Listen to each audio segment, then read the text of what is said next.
Hello friends, welcome to wifistudy.com, one-stop destination for all competitive exams. And today's topic is current affairs 2017 March second week. ये session Hindi में होगा। तो आज हम लोग ये जो डिस्कस करने जा रहे हैं करंट अफेयर्स के बारे में, टॉपिक हिंदी का है, सेकंड मार्च वीक का है। एंड फ्रेंड्स, अगर आप लोगों को किसी भी तरीके की कोई प्रॉब्लम आ रही है वोकैब्स से रिलेटेड, तो आप यहाँ पे A to Z vocab video course जो है, ट्रिक्स जो हैं, वो यहाँ से ऑनलाइन परचेज़ कर सकते हैं। इसके दो मीडियम हैं। आप देख रहे हैं कि 497 में आपको ये मिलेगा। ऑनलाइन एक्सेस करना चाहते हैं अगर आप तो। एंड अगर आप इसको पेन ड्राइव कोर्स के रूप में लेना चाहते हैं तो 999 में 8 GB पेन ड्राइव के रूप में भी आपको मिल सकता है। इससे रिलेटेड अगर आपको कोई क्वेरी, तो आप इस नंबर पर 7023333675 पर आप कॉल कर सकते हैं, व्हाट्सएप कर सकते हैं। एंड फ्रेंड्स, अगर आप इस वोकैब 24 ऐप डाउनलोड करते हैं तो यहाँ पर आपको भी काफ़ी बेनिफिशियल हो सकती है ये ऐप भी। जैसे कि इसमें हम हर रोज़ इसमें 10 पॉइंट्स जो है हिंदू एडिटोरियल्स जो है द हिंदू एडिटोरियल्स उसमें से निकाल करके रखते हैं। रेडी टेल न्यू वर्ड्स के बारे में डिस्कस करते हैं, ठीक है। वोकैब क्यूज़ होती है, A to Z vocab videos मिलते हैं आपको, आइडियम फ्रेजेस के बारे में जानकारी मिलती है, प्रैक्टिस सेट, ट्रांसलेटर, डिक्शनरी, बहुत सारी चीज़ें आपको इस ऐप के तरह मिल जाएगी। रेटिंग भी इसकी बहुत ज़्यादा अच्छी है, काफ़ी अच्छा परफॉर्मेंस भी है। अगर आप इसे डाउनलोड करेंगे अपने मोबाइल में तो बिल्कुल ही आपके लिए हेल्पफुल रहेगा। एंड फ्रेंड्स, अगर आपको जो वीडियो दिखाए जा रहे हैं ये पसंद आते हैं तो अगर अभी तक आपने सब्सक्राइब नहीं किया है तो प्लीज़ इसे सब्सक्राइब करिए, जिससे कि आपका कोई भी कंटेंट मिस ना होने पाए और हम आपको ज़्यादा से ज़्यादा जानकारियाँ देते रहें। सो फ्रेंड्स, आज हम शुरू करने जा रहे हैं यहाँ पे इंटरनेशनल जो डिस्कशन करना है हमको इस वीक का, उसके जो न्यूज़ हैं। उसके बाद हम लोग नेशनल न्यूज़ में, स्पोर्ट्स में और डिफरेंट जो कैटेगरीज़ हैं करंट इवेंट्स की, उनके बारे में डिस्कस करेंगे। तो here we are going to starting first from international news. The very first one is, what is the theme of National Women's Day 2017? International Women's Day, अंतर्राष्ट्रीय महिला दिवस 2017 की थीम क्या थी? बहुत इंपॉर्टेंट क्वेश्चन है। इस तरीके का एक question exam point of view से आता ही है, इंपॉर्टेंट होता है। करंटली जितने भी एग्जाम्स होंगे जिनमें करंट अफेयर्स पूछा जाएगा उसके लिए बहुत इंपॉर्टेंट न्यूज़ हो सकती है ये। तो आपको पता होना चाहिए कि सबसे पहले इंटरनेशनल वुमेंस डे मनाया कब जाता है। द आंसर इज 8 मार्च। हर वर्ष 8 मार्च को हम लोग अंतर्राष्ट्रीय महिला दिवस मनाते हैं, इंटरनेशनल वुमेंस डे। आप देख सकते हैं इसका सिंबल यहाँ पर कितना अच्छा सा बना हुआ है। और इसका जो थीम है, the theme is be bold for change, मतलब बदलाव के लिए बिल्कुल सतर्क और तैयार रहिए, फुर्त रहिए। तो महिलाओं को उनको बढ़ावा देने के लिए, सामाजिक कार्यों से लेकर के हर क्षेत्र में बढ़ावा देने के लिए इंटरनेशनल वुमेंस डे मनाया जाता है। इसको शॉर्ट में IWD भी बोला जाता है, इंटरनेशनल वुमेंस डे, IWD। अगर शॉर्ट में कहीं IWD भी आ गया तो आप इसको समझ सकते हैं this is international women's day. और इसको मनाने के लिए बैगनी रंग का रिबन लोग पहनते हैं, जश्न मनाते हैं। बहुत सारी प्रक्रियाएं अलग अलग कंट्रीज़ में लोग इसको करते हैं। सबसे पहले इसकी शुरुआत जो है वो अमेरिका के सोशलिस्ट पार्टी के आह्वान पर इसको जो है 28 फरवरी सन 1909 में इसको सबसे पहले मनाया गया था। 28 फरवरी 1909 में इसको शुरू किया गया था। इसी वजह से जो 28 फरवरी का दिन है ये इम्पॉर्टेंट है। और इसी दिन इसके बाद जो है आगे इसको चेंज किया गया, इसको मार्च में ले जाया गया। 8 मार्च तक इसको मनाया जाता है। हर वर्ष ये 8 मार्च को मनाया था। सबसे पहले इसकी शुरुआत हुई थी 28 फरवरी को। तो उसकी जो शुरुआत हुई थी ये तेरेसा सार्बेर नाम की एक महिला थी, उनके आह्वान पर इसको मनाया गया था। तो very important news is this. Second one, what is the name of the military exercise between the Nepal and India? India और नेपाल के बीच में अभी जो एक सैन्य प्रशिक्षण हुआ है, संयुक्त सैन्य प्रशिक्षण अभियान जो अभी हुआ है, उसका नाम क्या था ये पूछा गया है। ऑप्शंस हैं यहाँ पे, इंदिरा, सूर्य किरण। हाँ, तो इसमें से आंसर जो है आपका दैट इज सूर्य किरण।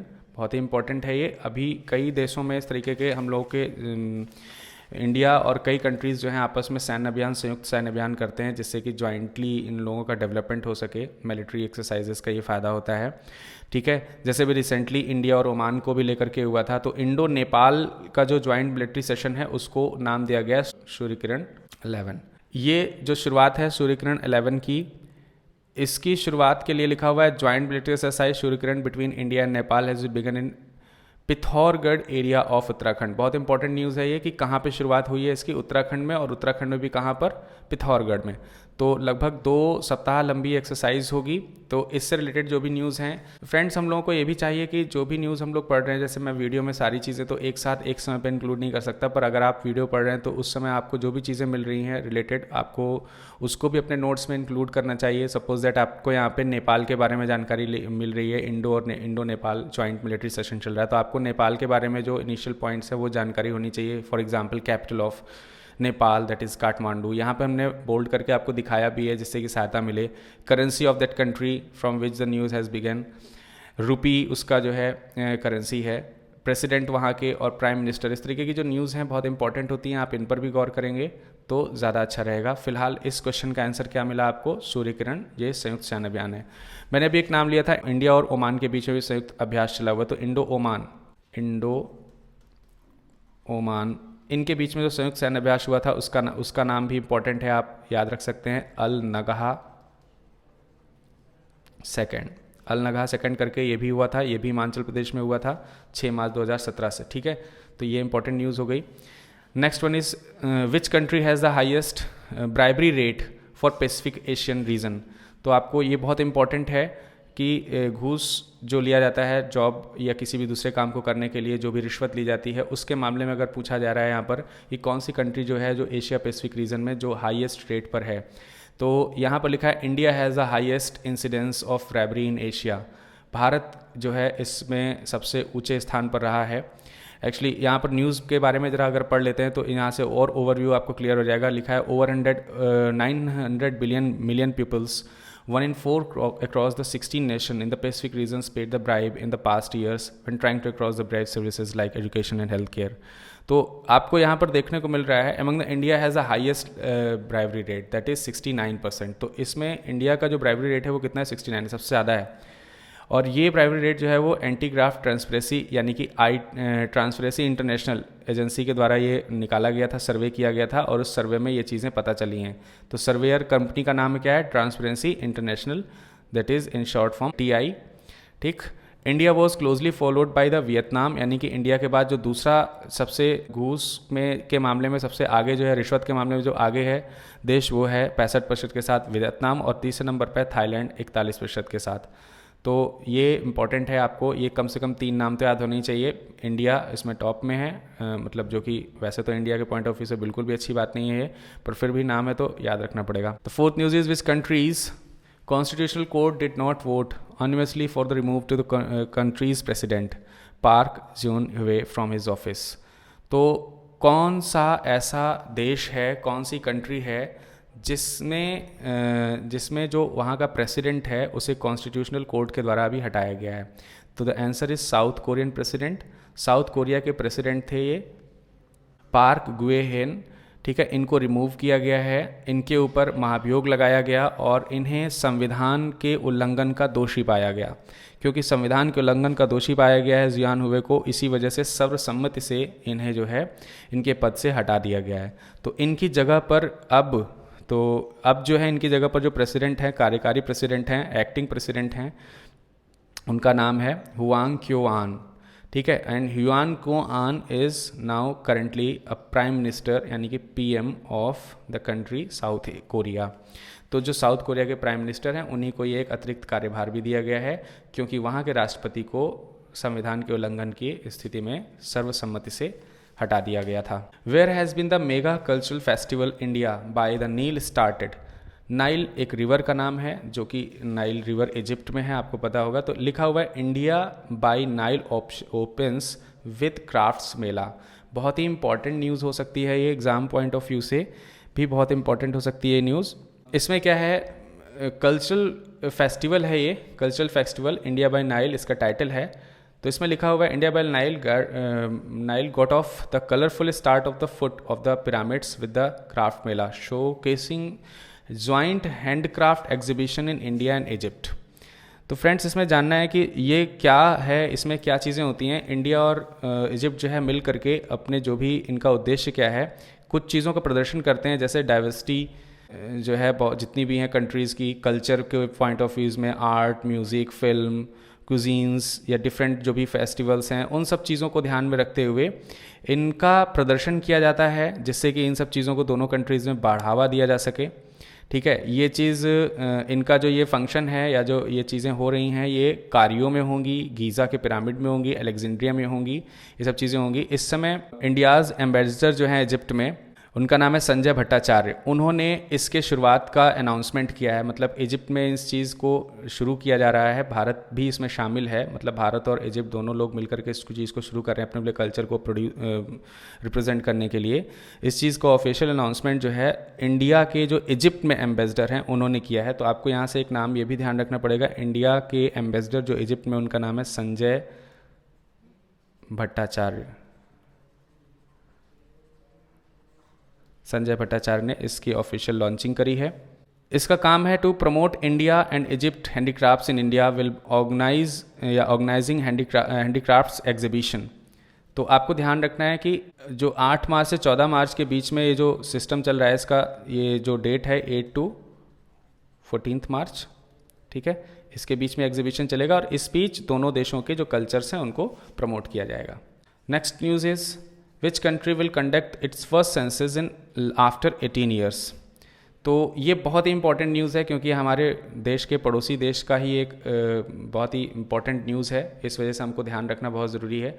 लिखा है विच country will conduct first census in 19 years. पिछले 19 साल में पहली बार जो है जनगणना कराने वाला जो कंट्री है वो कौन है जो कराने जा रही है जनगणना, वो है हमारा पड़ोसी देश Pakistan. Pakistan set to conduct its first census in 19 years.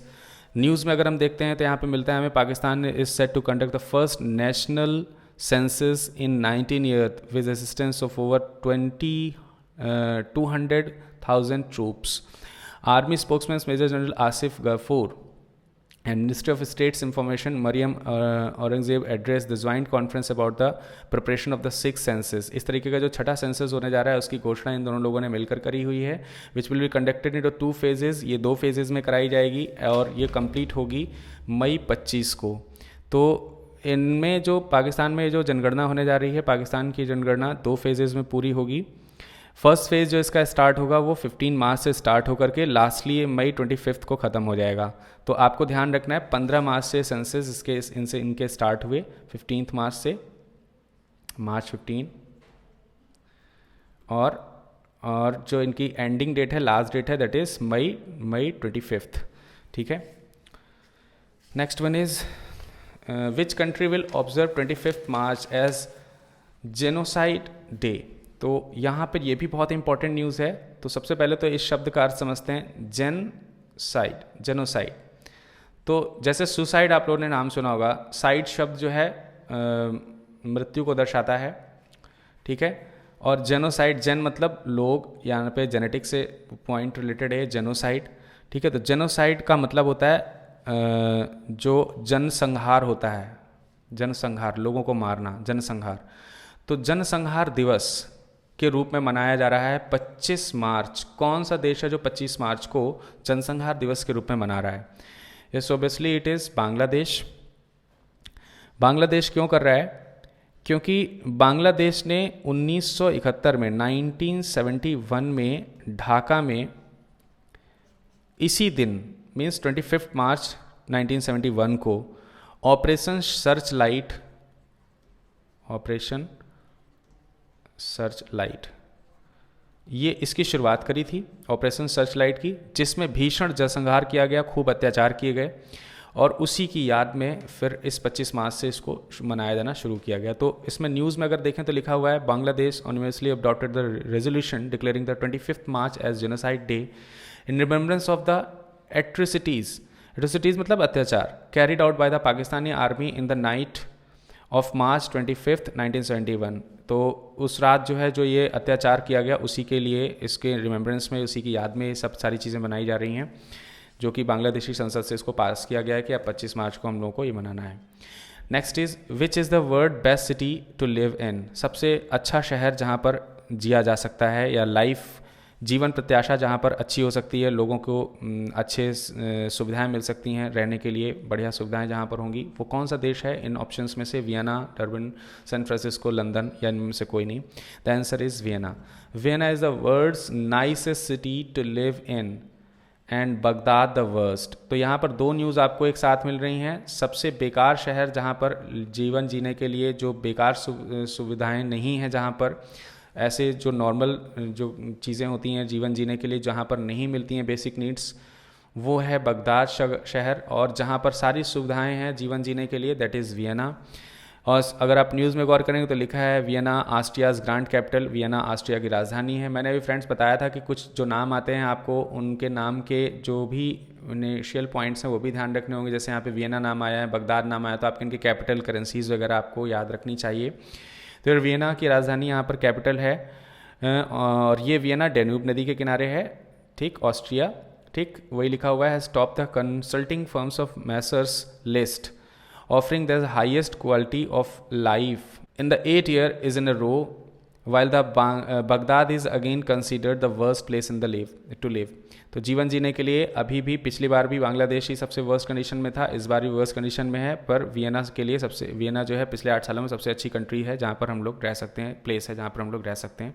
Next is 2017 Commonwealth day was observed on which day. 2017 का कॉमनवेल्थ गेम जो है वो कॉमनवेल्थ डे जो है वो किस दिन मनाया जाएगा, किस डेट को मनाया जाएगा।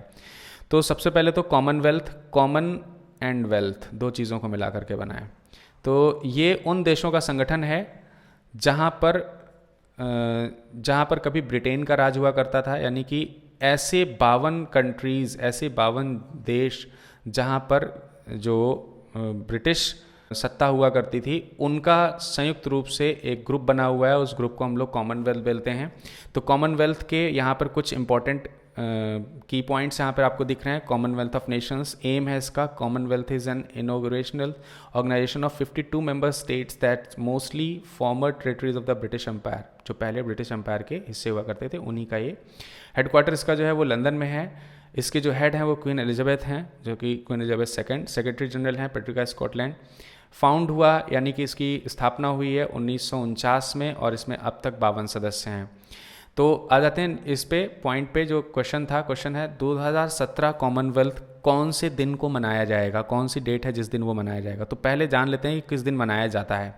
तो Commonwealth day is an annual celebration of the Commonwealth of the nation held to the second Monday of March. तो हर बार मार्च के दूसरे मंडे को ये मनाया जाता है, मार्च के दूसरा सोमवार जो होगा उसमें मनाया जाएगा, और इस बार ये डेट 13 तारीख को पड़ रही है। So friends, the answer is 13th of March, the correct answer is B.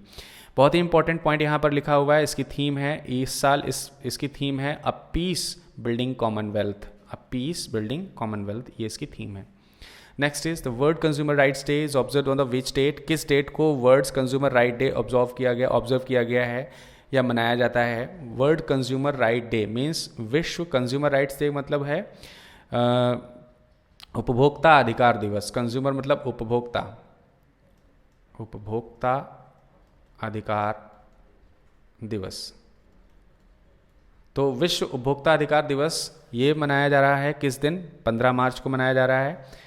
आप इस सिंबल याद रख सकते हैं, इस सिंबल के थ्रू आसानी से आपको ये डेट भी याद रहेगा। इसमें नीचे 15 मार्च लिखा हुआ है। कंज्यूमर राइट्स को एक व्यक्ति दिखाया गया है, दोनों तरफ उसको इस तरीके से पॉइंट किया गया है कि जैसे वो एक स्केल को यूज़ कर रहा हो, तुला को यूज़ कर रहा हो, और उसमें लिखा हुआ वर्ल्ड कंज्यूमर राइट्स डे। तो बहुत ज़रूरी है उपभोक्ताओं को अपने अधिकार को जानना, वरना लोग ठगे जा सकते हैं। इस चीज़ के अवेयर को बढ़ाने के लिए कंज्यूमर राइट डे बनाया जाता है 15 ऑफ मार्च को, ठीक। लास्ट में लिखा हुआ है important point, the theme of world consumer right day of 2017 is building a digital world consumers can trust. एक ऐसी डिजिटल दुनिया जिस पर उपभोक्ता जो है विश्वास कर सकते हैं, that is the theme of this years consumer right day. World consumer right day, इसका शॉर्ट में आप देख रहे हैं WCRD, फुल फॉर्म है इसका world consumer right day, is an opportunity to promote the basic rights of the consumers. जो भी उपभोक्ता हैं उनके जो बेसिक राइट्स हैं, मूलभूत आवश्यकताएं हैं, उनको संरक्षित रखने और उनके बारे में ध्यान रखने के लिए होती है। तो ये अंतर्राष्ट्रीय कुछ खबर थी जो आप लोगों को एग्ज़ाम पॉइंट ऑफ व्यू से बहुत इंपॉर्टेंट थी। चलिए अब नेशनल सेक्शन में चलते हैं। राष्ट्रीय स्तर पर देखते हैं कौन से प्रमुख इम्पॉर्टेंट हम लोग के पास में पॉइंट्स हैं। The first one is India will organize its first mobile congress on which month. कौन सा मंथ है जिसमें वो इंडिया जो है फर्स्ट मोबाइल कॉन्फ्रेंस मनाने जा रहा है। बहुत ही इंपॉर्टेंट है ये न्यूज़, बहुत ज़्यादा इंपॉर्टेंट है। न्यूज़ में आते हैं, mobile world congress to be held in India on September 27, 27 सितंबर को या 27 सितंबर से ये मनाया जाएगा mobile world congress. India will organize its first mobile congress in September with special focus on reaching out a South East Asian markets। तो इसका जो एम है वो क्या है, ये एम है कि जो दक्षिणी साउथ ईस्ट दक्षिणी पूर्वी जो एशियन मार्केट्स है उसमें मोबाइल वर्ड पहुंचाया जा सके, डिजिटलाइज किया जा सके उसे, ठीक है। इससे भारत का जो वर्ड को डिजिटलाइज करने का जो एम है वो भी पूरा होगा, उसमें मदद मिलेगी। Recently there was a mobile word congress in Barcelona and edition in Shanghai. Recently ये यहाँ पर शंघाई में और बार्सिलोना में वगैरह में हुई थी। आप इसका यहाँ पे सिंबल देख सकते हैं, यहाँ पर ये बना हुआ है mobile word Congress. Next one is which city is hosting international yoga festival. देखिए ये एक कंफ्यूजिंग भी हो सकता है कुछ लोगों के लिए।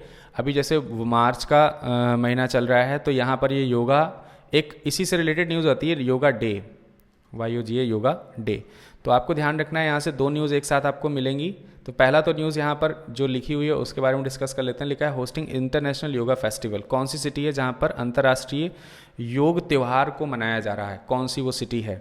तो सिटी है ऑब्वियसली बात है न्यू दिल्ली है, वो नई दिल्ली ये वो सिटी है जहाँ पर 2 दिन का इंटरनेशनल योगा फेस्टिवल मनाया गया। The 2 day international yoga festival began in New Delhi from 8 March. 8 मार्च 2017 से इसकी शुरुआत हुई थी, जिसमें 3500 से ज़्यादा पार्टिसिपेंट्स आए थे, इंक्लूड हुए थे। तो लिखा है इंक्लूडिंग एमिनेंस योगा गुरुज। इसमें कई सारे योगा गुरुज थे, योगा मास्टर्स थे, स्कॉलर्स थे, पॉलिसी मेकर्स थे, रिप्रेजेंटेटिव्स बहुत सारी कंट्रीज़ के थे, जो कि 15 से 18 मार्च तक कंट्री में यहाँ पर मेगा इवेंट चला था, उसमें पार्टिसिपेट किए, ठीक है। तो आपको प्लेस याद रखना है। और दूसरी न्यूज़ है ये पे, अगर यहीं से सिमिलरली एक न्यूज़ बना सकते हैं आप, इंटरनेशनल योगा डे भी मनाया जाता है, जो कि जिसकी शुरुआत भारत के लोगों के द्वारा ही की गई थी। आपको पता है 21 जून 21 जून जो है ये सबसे बड़ा दिन होता है, ठीक है, लॉन्गेस्ट डे होता है। तो 21 जून को ही योगा दिवस मनाया जाता है, योगा दिवस, अंतर्राष्ट्रीय योगा दिवस। आप अंतर्राष्ट्रीय शब्द लगा सकते हैं इसके पहले, अंतर्राष्ट्रीय योगा दिवस। इसको जो विश्व स्तर पर इसको अपनाया गया और इसकी शुरुआत पहली बार हुई थी 21 जून 2015 से। तो पहला योगा दिवस मनाया गया था 2015 में 21 जून से ही। बड़े सबसे लंबा दिन होता है, इस चीज़ पे ही इसका थीम भी योगा दिवस का है कि जिस तरीके से दिन लंबा है उसी तरीके से लोगों की आयु भी लंबी रहे। वो तभी हो सकता है जब वो स्वस्थ रहेंगे, उसके लिए योग करना पड़ेगा। That is the International Yoga Day. Next है first smart tribal village inaugurated in Jammu Kashmir. Jammu Kashmir में पहली एक स्मार्ट ट्राइबल विलेज यानी कि ट्राइबल यानी कि जनजातीय और जनजातीय गांव जो है उसका इनॉग्रेशन किया गया है। उसमें क्या चीज़ इनॉग्रेट की गई है? तो Jammu Kashmir minister of food and civil supplies consumerise Zulfikar Ali.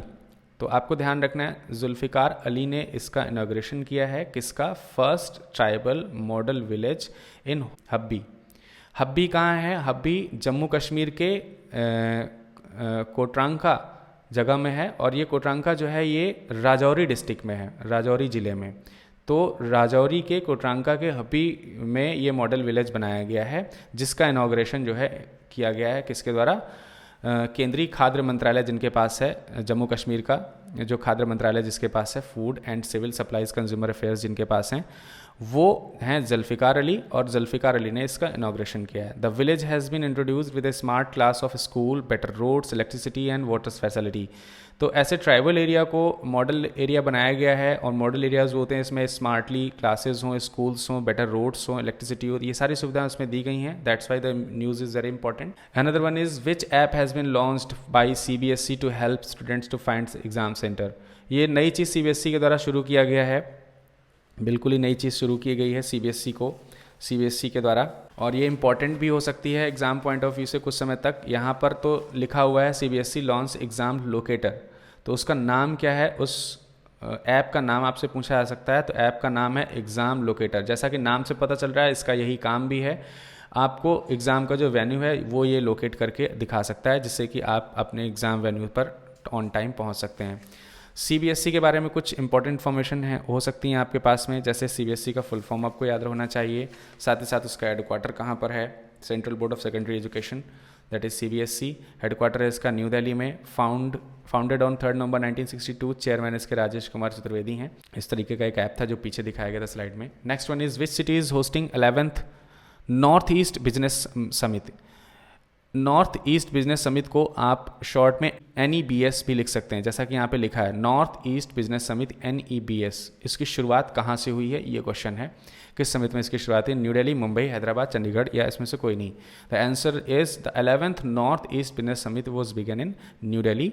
ठीक है, न्यू दिल्ली से इसकी शुरुआत हुई है। इंपॉर्टेंट है ये क्वेश्चन, आपके लिए इंपॉर्टेंट हो सकता है एग्जाम पॉइंट ऑफ व्यू से। इसमें इंपॉर्टेंट ये भी है कि अभी जो ये समिति हो रही है ये 11th समिति है, और नॉर्थ ईस्ट बिजनेस समिति का जो हेडक्वार्टर है वो मुंबई में है। ठीक है, और पहली समिति जो हुई थी इसकी वो भी फर्स्ट जो मीटिंग हुई थी इसकी वो भी मुंबई में हुई थी 2002 में। तो फर्स्ट मीटिंग भी आप यहाँ से ध्यान रख सकते हैं, 2002 में इसकी फर्स्ट मीटिंग कहाँ हुई थी? मुंबई में हुई थी। और इस बार जो 11th मीटिंग हुई है ये कहाँ हुई है? ये न्यू दिल्ली में हुई है। इसका काम क्या है? बिजनेस अपॉर्चुनिटीज़ को जो है बढ़ावा देने के लिए, नॉर्थ ईस्ट रीजन में बिजनेस अपॉर्चुनिटीज़ को बढ़ावा देने के लिए काम किया जाता है, या ये समिति यहाँ किए गई थी। Which state has launch the प्रतिबिंब टू हाईलाइट अचीवमेंट्स? आपको इसका आंसर इसके नाम से ही मिल जाएगा, यहाँ पर लिखा हुआ है। प्रतिबिंब का काम क्या है अगर आपसे ये पूछे तो इसका बहुत ही आसानी से आप जान सकते हैं। प्रतिबिंब का मतलब ये होता है जैसा काम, जो चीज़ें हैं उसको दिखाना, के बस केवल शो करना। तो कर्नाटका के चीफ मिनिस्टर ने इसको लॉन्च किया है। दैट इसका मतलब ये हुआ कि प्रतिबिंब जो है ये ऐप लॉन्च किया गया कर्नाटक में, और ये कर्नाटक के चीफ मिनिस्टर के द्वारा लॉन्च किया गया था। लिखा है कर्नाटक चीफ मिनिस्टर लॉन्च प्रतिबिंब टू प्रोजेक्ट अचीवमेंट्स। तो उन्होंने अपने कार्यकाल में जो भी प्रोजेक्ट्स अचीवमेंट हैं उनको रिप्रेजेंट करने के लिए एक ऐप बनाया हुआ है जिसका नाम रखा गया है प्रतिबिंब। यहाँ पर आपको ध्यान रखना है 2013 में सिद्धार्थ रमैया जो हैं वो बने हुए थे चीफ मिनिस्टर कर्नाटका के। तो इनका जो टेन्योर शुरू हुआ था वो कब से शुरू हुआ था? 2013 से। 2013 से जो भी काम इन्होंने किए होंगे, जो भी अचीवमेंट इनके हुए होंगे, वो अचीवमेंट्स इन्होंने इसमें लिखे हुए हैं, जिससे कि ये अपनी सरकार के उपलब्धियां वहाँ पर बता सकें लोगों को। दैट इज़ प्रतिबिंब। या 16 नंबर का जो क्वेश्चन है उसमें लिखा हुआ है where did the president of India Shri Pranab Mukherjee inaugurated the 12th CII EXIM bank conclave on India Africa project partnership? तो सबसे पहले तो यहाँ पर एक बहुत ही इंपॉर्टेंट नाम आया है, दो इंपॉर्टेंट नाम आए हुए हैं, और वो दो इंपॉर्टेंट नाम कौन कौन से? CII and EXIM. और इन दोनों को एक साथ मिलाकर के लिखा हुआ है CII एग्जिम बैंक कॉन्क्लेव। तो क्वेश्चन पूछा गया है कि 12वां CIM एग्जिम बैंक कॉन्क्लेव जो है इंडिया अफ्रीका प्रोजेक्ट पार्टनरशिप को बढ़ावा देने के लिए, ये कहाँ पर किया गया है? इसका मीटिंग कहाँ पर हुआ था? तो लिखा हुआ है president of India inaugurates the 12th CII EXIM bank conclave on India Pacific project partnership in New Delhi. कहाँ पर हुआ है ये? न्यू दिल्ली में। तो अभी आप देख रहे हैं न्यू दिल्ली में बहुत सारी इंपॉर्टेंट चीज़ें हुई हैं। कन्फ्यूज़न हो सकता है एग्ज़ाम में न्यू दिल्ली में क्या क्या चीज़ें हुई, इसलिए बहुत ही आपको शांतिपूर्वक इसको ध्यान से पढ़ करके समझना होगा, माइंड में रखना होगा। ये यहाँ पर CII का क्या फुल फॉर्म है उसको समझ लेते हैं। यहाँ पे दो चीज़ें हैं, दोनों चीज़ों के फुल फॉर्म आपको याद रखने ज़रूरी हैं। जैसे CII का फुल फॉर्म है confederation of Indian industry, confederation of Indian industry. तो कॉन्फेडरेशन ऑफ इंडियन इंडस्ट्री यानी हिंदी में इसको बोलेंगे भारतीय व्यापार महासंघ। इसको भारतीय व्यापार महासंघ के रूप में भी जाना जाता है। तो भारतीय व्यापार महासंघ, और दूसरा नाम है उसमें एग्जिम। ये भी बहुत अपने आप में इंपॉर्टेंट है, EXIM Exim. EX stand for export and IM for import. तो export import bank, Exim bank. तो export import bank of India इसको बोला जाता है एग्जिम बैंक। ये इसकी शुरुआत जो है 1992 से इसकी शुरुआत हुई थी। तो India export and import bank of India EXIM bank के रूप में जाना जाता है। इसकी मीटिंग न्यू दिल्ली में हुई थी। न्यू दिल्ली के ताज पैलेस होटल में इसकी मीटिंग हुई थी 9 और 10 2 दिन 2000 मार्च 2017 को ये इसकी मीटिंग हुई। ठीक है, तो इसमें लिखा है speaking the occasion the first time ever we welcome representations of the 54 countries of Africa at 3rd India Africa Forum Summit in October 2015. We have since then broadened and our diplomatic footprints। मतलब उन्होंने उसमें गिनाया हुआ है कि किस तरीके से हम लोगों ने अपने डिप्लोमेटिक फुटप्रिंट्स को बढ़ावा दिया है, बड़ा किया है, उसे ब्रॉड किया हुआ है। ठीक है, तो इंडो अफ्रीका पार्टनरशिप को मेंटेन करने के लिए ठीक है, प्रोजेक्ट पार्टनरशिप है ये, उसी को बढ़ावा देने के लिए इस चीज़ को की मीटिंग करी गई थी। इसकी शुरुआत हुई कहाँ पर, इस बार 2012वीं जो मीटिंग हुई है ये कहाँ पर हुई है, ये न्यू दिल्ली में। Recently which water jet fast attack craft has been commission in the Indian navy. तो इसका नाम आपसे पूछा जा सकता है, बहुत इंपॉर्टेंट है।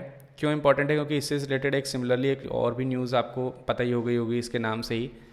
यहाँ पे देखिए लिखा हुआ है navy commissions INS Indian naval services, INS मतलब Indian naval services Tillanchang at the sea bird naval base in Karwar. तो आपको ध्यान में रखना है कि इसमें क्वेश्चन पूछा गया है कि कौन सा वाटर जेट फास्टैग क्राफ्ट अभी हाल ही में सेवा में शामिल किया गया है और कहाँ शामिल किया गया है, कहाँ पे कमीशन किया गया है। तो उसका आंसर है आपका A, उसका नाम है INS Tillanchang. And vice admiral Girish Luthra, उन्होंने इसको कमीशन किया हुआ है, उन्होंने इसको ऑफिशियली जो है इसका फ्लैग ऑफ किया हुआ है, ठीक है। तो आपको ध्यान रखना है ये नाम जो है, ये नाम जो आप देख रहे हैं टेलीचांग, ये नाम एक आइलैंड है अंडमान निकोबार में, उस आइलैंड के नाम पर रखा गया है INS टेलीचांग, ठीक है। तो ये चीज़ अभी अभी सेवारत मतलब सेवा में ली गई है INS के द्वारा। Next is Mera Hunar mobile app has been launched by which state. कौन सा स्टेट है जिसने अभी हाल ही में मेरा हुनर नाम का मोबाइल ऐप लॉन्च किया है। आप देख रहे हैं यहाँ पे लगभग तीसरा क्वेश्चन है जो ऐप के ऊपर पूछा जा रहा है। इंडिया इस समय डिजिटलाइज्ड हो रहा है, तो जाहिर सी बात है ये सब चीज़ें तो न्यूज़ में आएंगी ही और ये एग्ज़ाम पॉइंट ऑफ व्यू से इंपॉर्टेंट होंगी। यहाँ पर जैसा कि ऐप का नाम है उसी तरीके से इसका काम भी है, मेरा हुनर मतलब मैं किस तरीके का काम कर सकता हूँ। तो उद्यमिता को बढ़ावा देने के लिए ज़्यादा से ज़्यादा लोग रोज़गार प्राप्त कर सकें, वो उनकी कौशल को बढ़ावा देने के लिए, उनके हुनर या कौशल को बढ़ावा देने के लिए ये ऐप हिमाचल प्रदेश सरकार के द्वारा लॉन्च किया गया था। तो इसमें क्या फैसिलिटीज़ हैं, अगर आप इसमें एनरोल कराते हैं तो आपकी जो भी छोटी से छोटा बड़ा जो भी आप काम कर सकते हैं उस काम के अनुसार अपने वर्क प्रोफाइल आप उसमें एनरोल करिए और आपको आपके काम के अनुसार रोज़गार प्रदान करने का अवसर मिल सकता है। तो वही लिखा हुआ है chief Himachal Pradesh launch mobile app मेरा हुनर। हिमाचल प्रदेश के जो चीफ मिनिस्टर हैं वीरभद्र सिंह, इन्होंने लॉन्च किया है इस मोबाइल ऐप को, that is Mera Hunar HP, ठीक है। HP means Himachal Pradesh as a first of its kind of the country.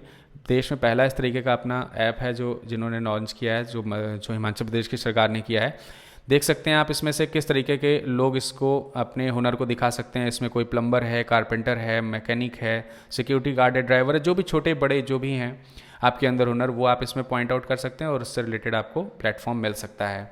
ये ऐप हिंदी और इंग्लिश दोनों में है। Which city has hosted international version 0 conference, बहुत ही इंपॉर्टेंट है और बहुत ही अच्छी न्यूज़ है। ये भी पूछा गया है कि कौन सी सिटी है जहाँ पर इंटरनेशनल वर्जन 0 कॉन्फ्रेंस हुई है। तो इंटरनेशनल वर्जन 0 कॉन्फ्रेंस, ये कॉन्फ्रेंस किस जगह पर हुई है, इसकी अगर हम न्यूज़ देखें तो इसमें लिखा हुआ है international conference was a version 0 and is relevant to occupational safety and health OSH, ठीक है, ऑक्यूपेशनल सेफ्टी एंड हेल्थ। तो अगर हम ये पता करें कि वर्जन 0 है क्या, तो हमें ये जानना है इसके बारे में क्या है ये। तो बहुत ही सिंपल सी बात है, इसका जो मेन फोकस है, मेन एम जो है वो ये है कि काम के दौरान स्वास्थ्य की सुरक्षा को प्रदान करना और इसमें बिल्कुल भी गलती ना हो, ज़ीरो इसमें एरर हो। तो इसी वजह से विज़न 0 इसको रखा गया है, बिल्कुल भी एरर नहीं होना चाहिए इसमें।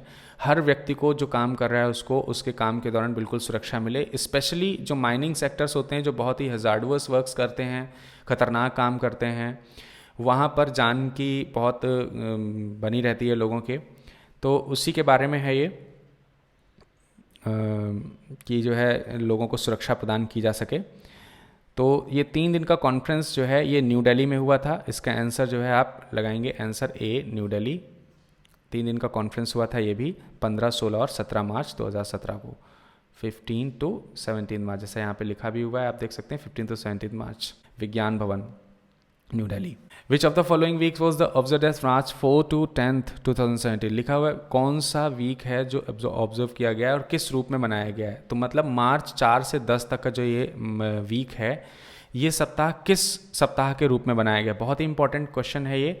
2017 नेशनल सेफ्टी वीक, राष्ट्रीय सुरक्षा सप्ताह, इसको बोलेंगे राष्ट्रीय सुरक्षा सप्ताह।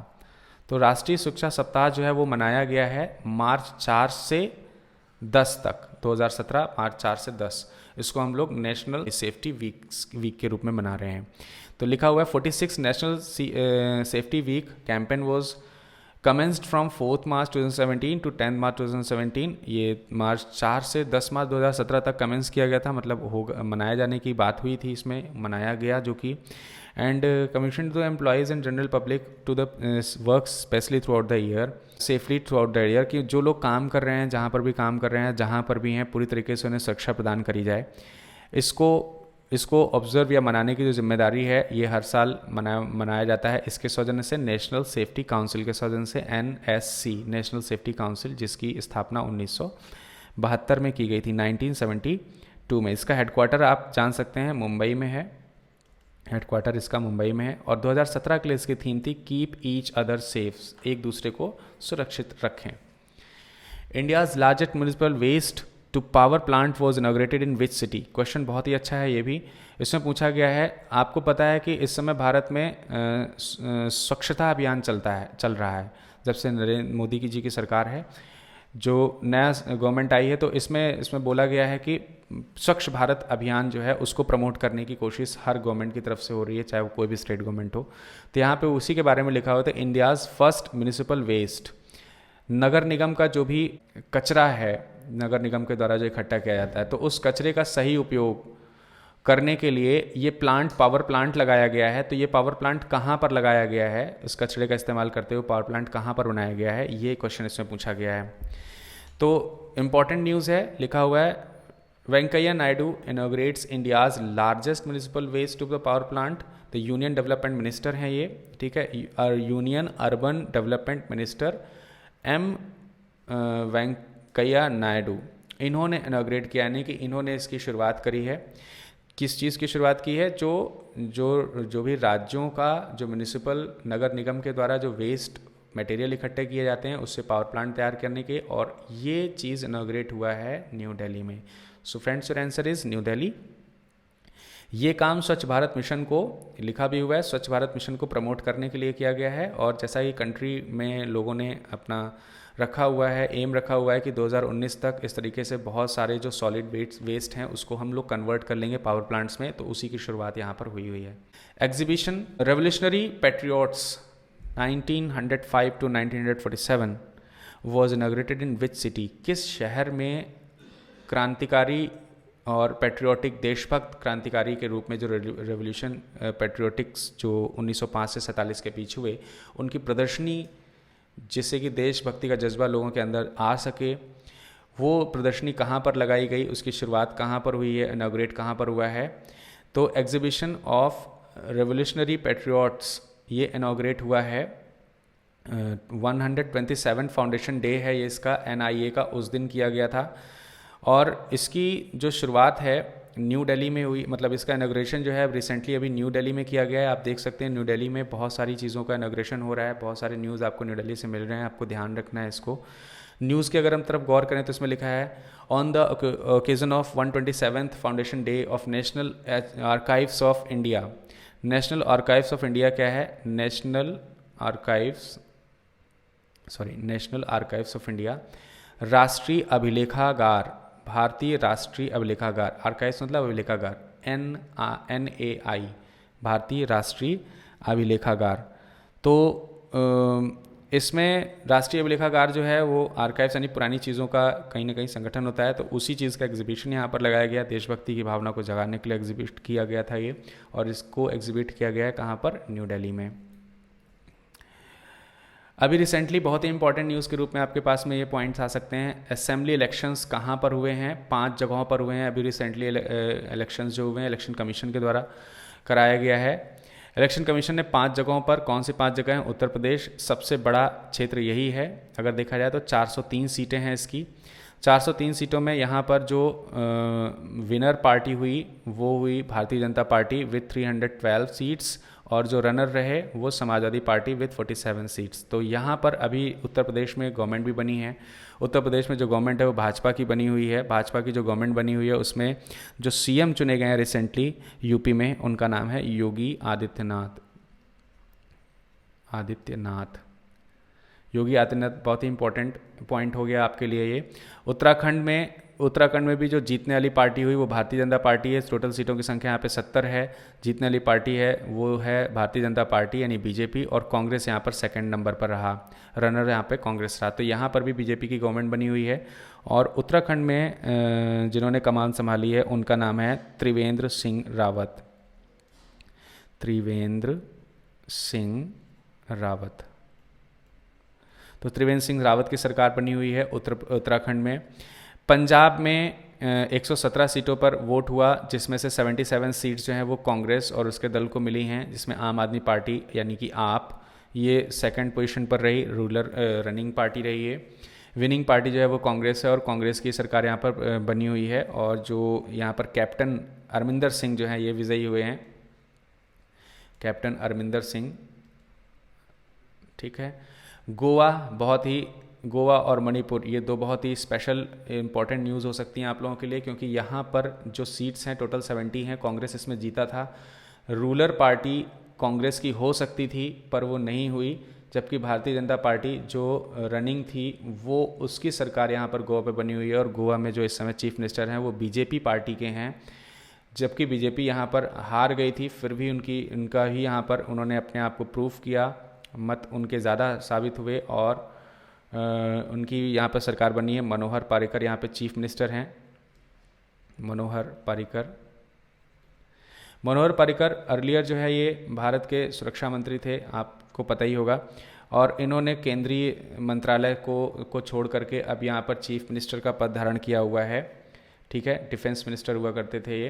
तो अब मनोहर पर्रिकर यहाँ पर चीफ मिनिस्टर हैं, बहुत इंपॉर्टेंट है। मणिपुर में भी सीटों की संख्या है 60। यहाँ पर भी कांग्रेस जीती थी, पर यहाँ मणिपुर में भी भारतीय जनता पार्टी की गवर्नमेंट बनी है। तो आपको ध्यान रखना है कि गोवा, मणिपुर, उत्तर प्रदेश और उत्तराखंड, इन 4 जगहों पर बीजेपी ने अपने चीफ मिनिस्टर्स खड़े किए हुए हैं, जबकि पंजाब में पूरी तरीके से कांग्रेस जीती थी तो उनका वहाँ पर कांग्रेस का बना हुआ है। यहाँ पर जो सरकार है वो बीरेन्द्र सिंह की है मणिपुर में। India's largest floating solar PV plant is start in which state, किस स्टेट में हुआ है ये सबसे बड़ा सा जो तैरता हुआ फ्लोटिंग प्लांट है, पावर प्लांट, ये एनटीपीसी के द्वारा, national thermal power corporation NTPC, इनके द्वारा इंस्टॉल किया गया है। पीवी प्लांट कहाँ पर इंस्टॉल किया गया है? केरला में। Who has been appointed as the chief justice of Madhya Pradesh in high court, high court में कौन चीफ जस्टिस के रूप में अपॉइंट किया गया है? वैसे यहाँ पर 4 लोगों के नाम ऑप्शन में दिए हुए, चारों कहीं ना कहीं के चीफ जस्टिस हैं, इसलिए आपको ये चारों नाम भी याद होने चाहिए, ठीक है। तो क्वेश्चन में मध्य प्रदेश के चीफ जस्टिस का नाम पूछा गया, जिनको रिसेंटली अपॉइंट किया गया है, उनका नाम है हेमंत गुप्ता। तो जस्टिस हेमंत गुप्ता जो है ये मध्य प्रदेश के हैं। नवनीत प्रसाद सिंह को केरला हाई कोर्ट का चीफ जस्टिस चुना गया है। इसके अलावा जस्टिस राजेंद्र मेनन जो हैं ये पटना हाई कोर्ट के बने हुए हैं चीफ जस्टिस। और प्रदीप कुमार मोहंती जस्टिस प्रदीप कुमार मोहंती जी को झारखंड का बनाया गया है। और एक और स्टेट है, 5वां स्टेट छत्तीसगढ़ है। छत्तीसगढ़ में आप यहाँ देख सकते हैं लिखा हुआ है, छत्तीसगढ़ के हाई कोर्ट के जो चीफ जस्टिस हैं justice TVN Nair Radhakrishnan. Which railway region has launched a rail ambulance, बहुत इंपॉर्टेंट है, नई चीज़ भारत में ये लॉन्च हुई है। कौन सा रेलवे जोन है जिसने रेल एम्बुलेंस लॉन्च किया है? That is central railway. अगर यहाँ पे पूछा गया तो इम्पॉर्टेंटली यहाँ पे आपको इसका हेडक्वार्टर पता होना चाहिए। सेंट्रल रेलवे का हेडक्वार्टर जो है वो मुंबई में है, और मुंबई में छत्रपति शिवाजी टर्मिनस जो है वो इसका हेडक्वार्टर है, ठीक है। आप इसमें देख सकते हैं ट्रेन बनी हुई है, रेल एम्बुलेंस है, इसमें 4 रेल के डिब्बे होंगे जो कि जिसमें फैसिलिटीज़ जो है वो रहेंगी वो इस तरीके की रहेंगी। लिखा था ambulance will have 4 coaches will called operation theatre cum recovery van. तो रिकवरी वैन होने के साथ साथ इसमें ऑपरेशन थिएटर भी होगा। Which is the best Indian city to live in according to the Mercer's index. अभी आप लोगों ने कंट्री देखा था, आप यहाँ पर कौन सी सिटी है जो इंपॉर्टेंट है यहाँ पर, उसमें उसके पॉइंट ऑफ व्यू से देखा जाए तो कौन सिटी है वो? दैट इज़ हैदराबाद में सबसे अच्छी सुख सुविधाएँ हैं रहने के लिए भारत की दृष्टि से अगर देखा जाए, ठीक है। तो यहाँ पे लिखा हुआ है Hyderabad fail by 5 places 144 in this year, ranking 139 rank from the last. तो आपको ध्यान रखना है हैदराबाद सबसे अच्छी जगह है जहाँ पर हम लोग रह सकते हैं। हैदराबाद के साथ साथ पुणे भी काफ़ी अच्छे रैंक पर है। Hyderabad and Pune both rank for equally in living the quality for living then in countries traditional business centres. ठीक है, तो ये हर एक पॉइंट ऑफ व्यू से इसका सर्वे कराया जाता है कि किस तरीके से वहाँ पे जीवन जिया जा सकता है आसानी से। तो उसमें रैंक जो है सबसे अच्छी आई है वो किसकी है, वो हैदराबाद और पुणे की। Which state has launch ₹10 crore fund for women entrepreneurs. बहुत ही इंपॉर्टेंट न्यूज़ ये भी है, 10 करोड़ रुपए, 10 करोड़ का फंड किस चीज़ के लिए, फॉर वुमेन एंटरप्रेन्योर, महिलाओं का की उद्यमिता को बढ़ावा देने के लिए 10 करोड़ का जो फंड लॉन्च किया है वो किस स्टेट ने लॉन्च किया है। The answer is Karnataka. Karnataka state ने महिलाओं की उद्यमिता को बढ़ावा देने के लिए 10 करोड़ रुपए का फंड का लॉन्चिंग किया हुआ है। नेक्स्ट है which state has launched KCR kit. यहाँ पर KCR का फुल फॉर्म भी आपसे पूछा जा सकता है। KCR किट बहुत ही सिंपल सा है, ये स्कीम फॉर प्रेग्नेंट वुमेन, जो भी गर्भवती महिलाएं हैं उनके लिए, उनके बच्चों के लिए और उनके लिए दोनों के लिए लाभकारी एक किट लॉन्च करी है। That kit is KCR kit and KCR represents K Chandrashekhar Rao. K Chandrashekhar Rao का शॉर्ट फॉर्म है KCR एंड KCR किट जो है K चंद्रशेखर राव के नाम से, और ये चीफ मिनिस्टर हैं तेलंगाना के। सो इसकी शुरुआत तेलंगाना से की गई है, जिससे माता और उसके जो जच्चे और बच्चे दोनों की जो इनिशियल एसेंशियल थिंग्स हैं, नीड्स हैं, उनको पूरा किया सकेगा। और इस KCR किट में 16 तरीके के एसेंशियल थिंग्स जो बेसिक नीड्स हैं उनको पूरा करने की क्षमता है।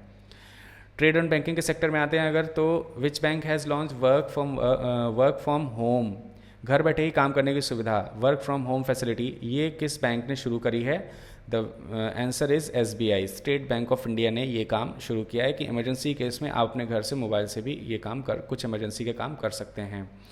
Which bank will offer payment related to the solution of Udaipur, Nashik and Pondicherry. कौन सा बैंक ऐसा है जिसने उदयपुर, नासिक और पौंडीचेरी के साथ मिल करके उसके साथ टाई अप किया है पेमेंट्स रिलेटेड सोल्यूशंस को देने के लिए। पेमेंट रिलेटेड सोल्यूशन को देने के लिए 3 स्टेट्स उदयपुर, नासिक और पौंडीचेरी के साथ किस बैंक ने टाई अप किया हुआ है। ऑब्वियसली यस बैंक ने इसके साथ टाई अप किया हुआ है। Which bank has registered most number of fraud cases during the April and December.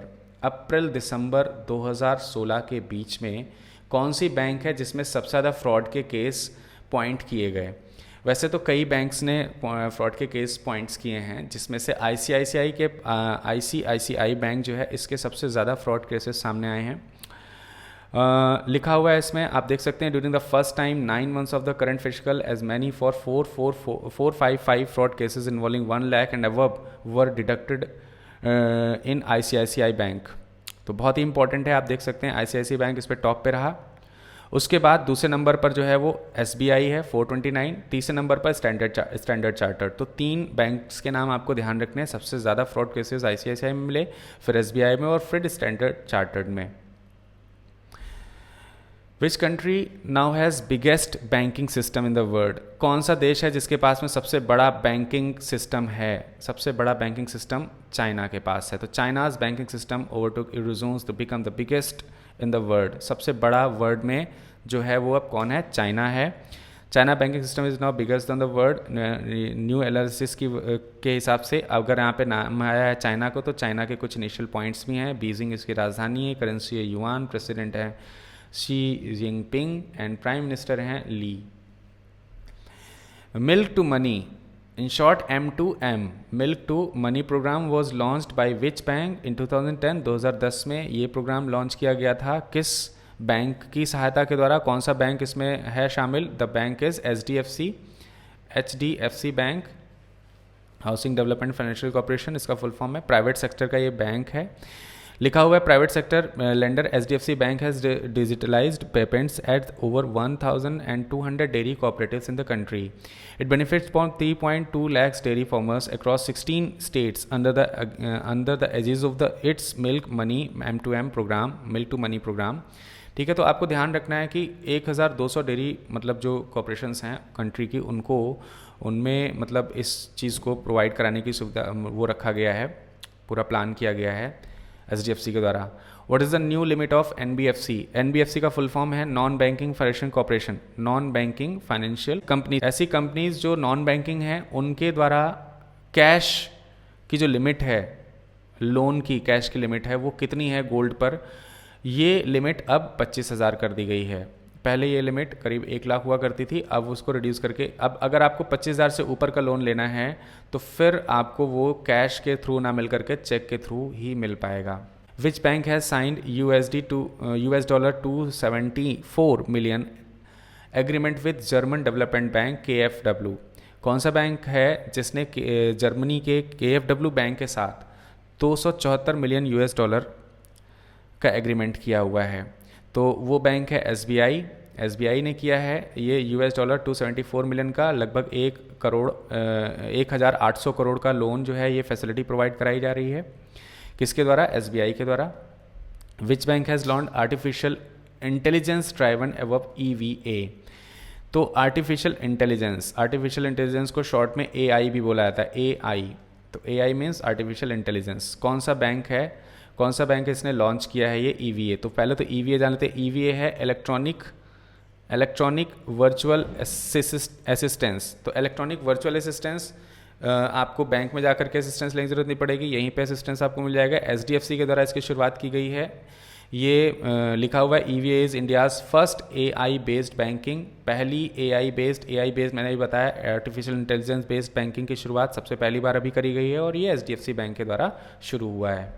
Which is the Indian cricket team new sponsor. अभी तक इंडियन क्रिकेट टीम का जो स्पॉन्सर था वो स्टार था, ठीक है। तो अब वो स्टार स्पॉन्सर ना होकर के ओप्पो जो कैमरा फ़ोन्स के लिए ज़्यादा फेमस है उसका टाई अप हुआ है BCCI के साथ। BCCI board of cricket control in India. इसका कंफर्म हुआ है टाई अप किसके साथ? ओप्पो के साथ। और ये डील पिछले वाले स्टार के साथ से होने वाली डील से इतने करोड़ रुपए ज़्यादा है, 1079 crore, which is 5 times more than the previous deal.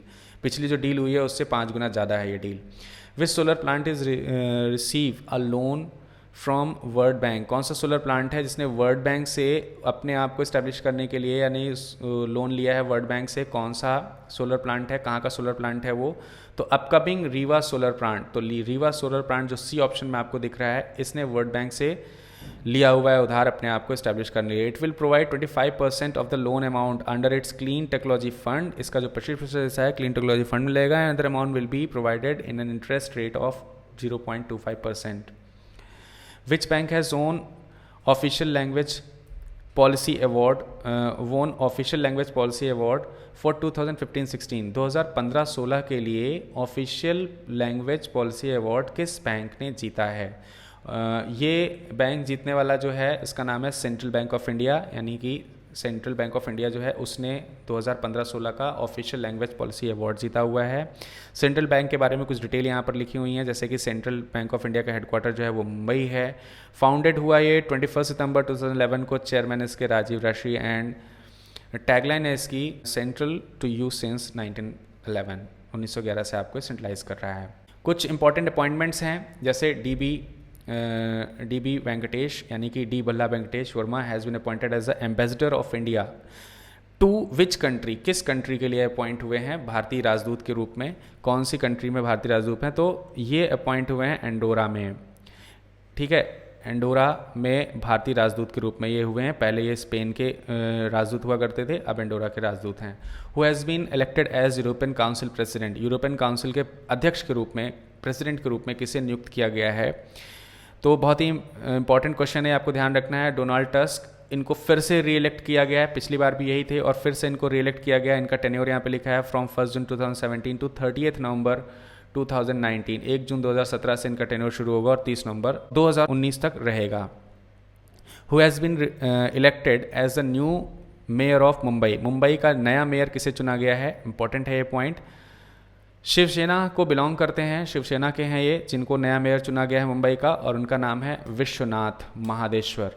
तो विश्वनाथ महादेश्वर जी को चुना गया है मुंबई का नया मेयर, ठीक है, Vishwanath Mahadeshwar. Who is the official ambassador of ICC women's world cup. बहुत ही इंपॉर्टेंट है। ICC वुमेंस वर्ल्ड कप 2017 में होने वाला है, 2017 में होगा। और इसका जो एम्बेसडर चुना गया, ऑफिशियल एम्बेसडर चुने गए हैं, वो मास्टर ब्लास्टर सचिन तेंदुलकर को चुना गया है। तो master blaster Sachin Tendulkar has been announced as the official ambassador of women's world cup cricket 2017 by ICC on the occasion of international women's day. अंतर्राष्ट्रीय महिला दिवस, जो कि अभी हम लोगों ने पहली न्यूज़ ही इसके बारे में पढ़ी थी, IWD के बारे में।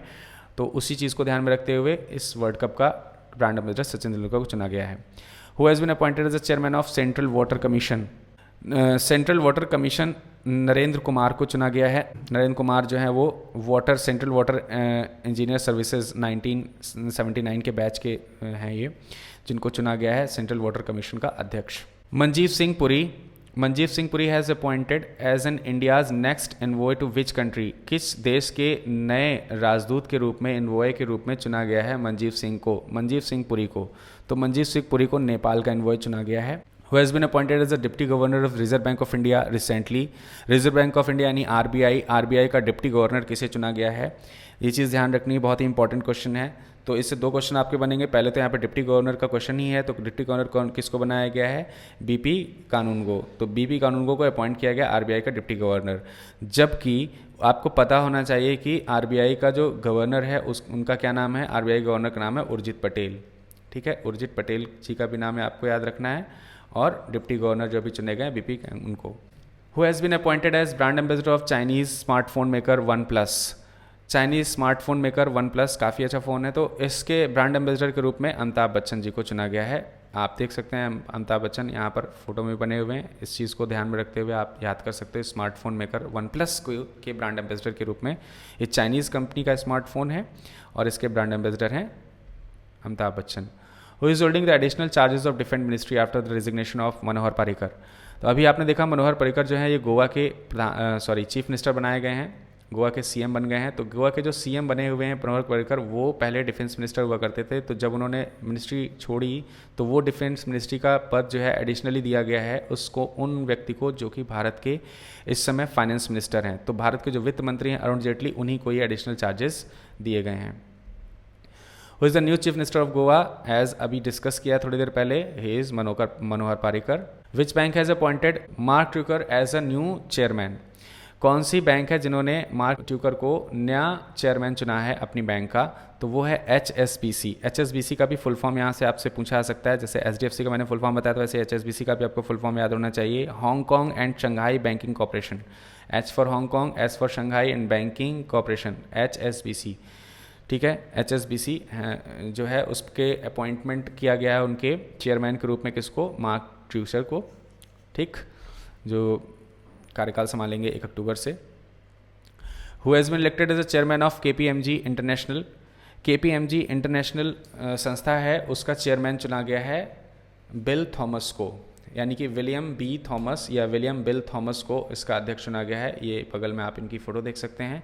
William B Thomas has been elected as the chairman of KPMG international, will be succeeded by John B Veihmeyer, who is campaigning the term as chairman and turning from the firm and the end of September 2017। तो आपको ध्यान रखना है KPMG के जो chairman के रूप में अपॉइंट किए गए हैं नए चेयरमैन के रूप में, उनका नाम है विलियम बी थॉमस।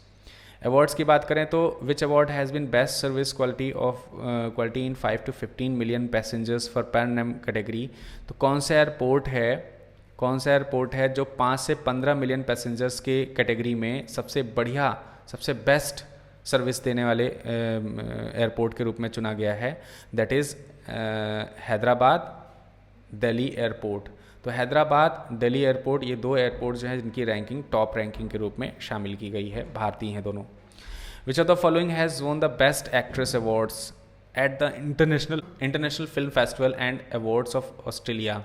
ये अवार्ड ऐश्वर्या राय बच्चन जी ने जीता है। ये award IIFA international film festival award, ये ऑस्ट्रेलिया में हुआ, तो इसको जीता है ऐश्वर्या राय बच्चन जी ने फिल्म सरबजीत के लिए। Who has been awarded with the Harvard foundation artist of the year award. Harvard foundation के वर्ष के कलाकार के रूप में किसे इनाम मिला हुआ है, पुरस्कार मिला हुआ है, और ये पुरस्कार मिला है वोलिया डेविस को।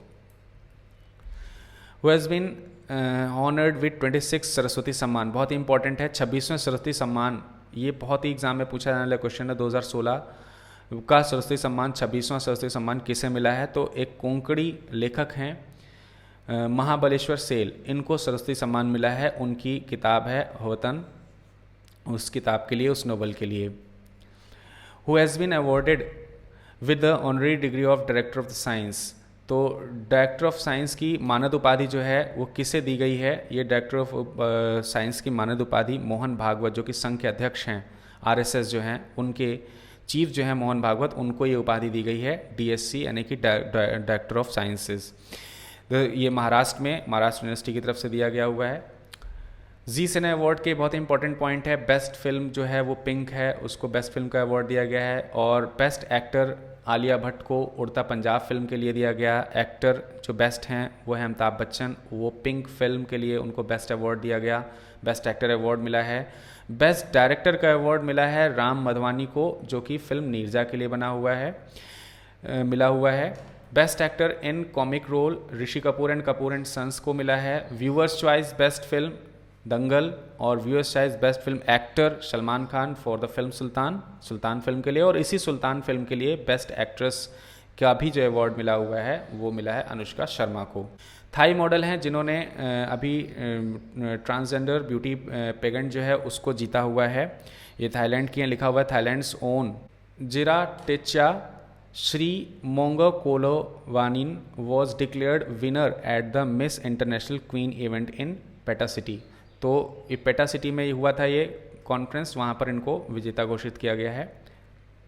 स्पोर्ट्स के पॉइंट ऑफ व्यू से देखा जाए तो संतोष ट्रॉफी, ये तो ऐसे ही जनरल क्वेश्चन भी पूछ लेता है, संतोष ट्रॉफी किस खेल से रिलेटेड है, यही क्वेश्चन यहाँ पे लिखा है तो आपको पता होना चाहिए। संतोष ट्रॉफी फुटबॉल से रिलेटेड है। और संतोष ट्रॉफी जो फुटबॉल से है, इसमें इसके बारे में एक न्यूज़ यहाँ पर लिखी है, Goa will face Meghalaya in opener of a ground A league match in of 71st Santosh trophy at SAG athlete stadium in Goa. तो आपको ध्यान रखना है कि संतोष ट्रॉफी 71वीं संतोष ट्रॉफी होने जा रही है और ये संतोष ट्रॉफी जो है ये गोवा में होने जा रही है, गोवा के स्टेडियम में होगी और पहला जो मैच होगा वो मेघालय के साथ होगा, गोवा का।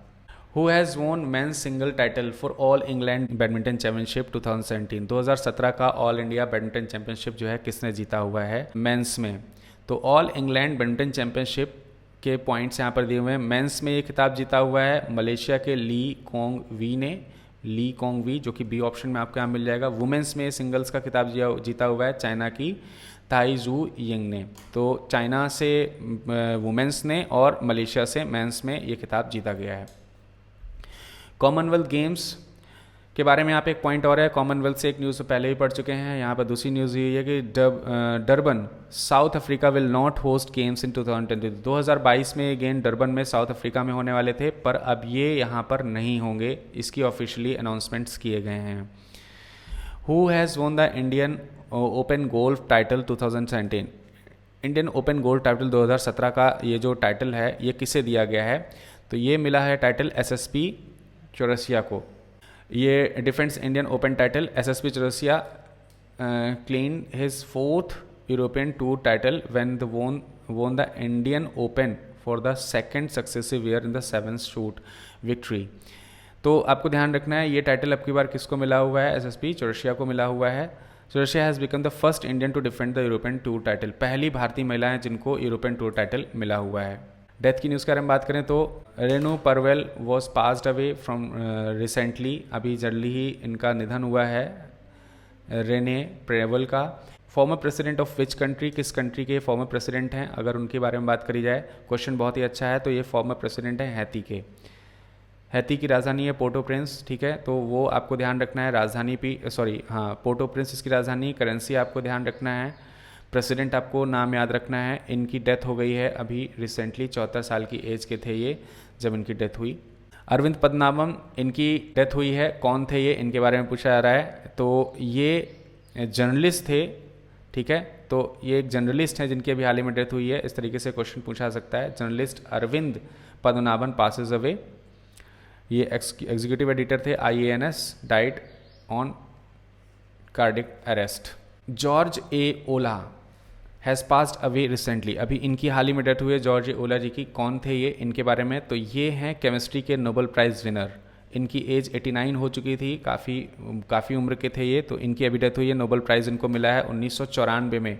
किस फील्ड में मिला है? 1994 में इनको नोबेल प्राइज़ मिला था केमिस्ट्री के फील्ड में। लिखा Olah's research brought him in 1994 Nobel prize in chemistry for ground breaking study of the stable carbon molecules known as carbocations. And friends, अगर आपको ये वीडियो पसंद आया है तो फिर इसे लाइक करना ना भूलिए, और इसे लाइक करिए, शेयर करिए। अगर कुछ भी कमेंट्स करने हैं या कुछ जानकारी आपको नहीं समझ में आई है तो आप उसके लिए कमेंट कर सकते हैं, नोट लिख सकते हैं, बता सकते हैं, कांटेक्ट कर सकते हैं हमको। Thank you very much and best of luck.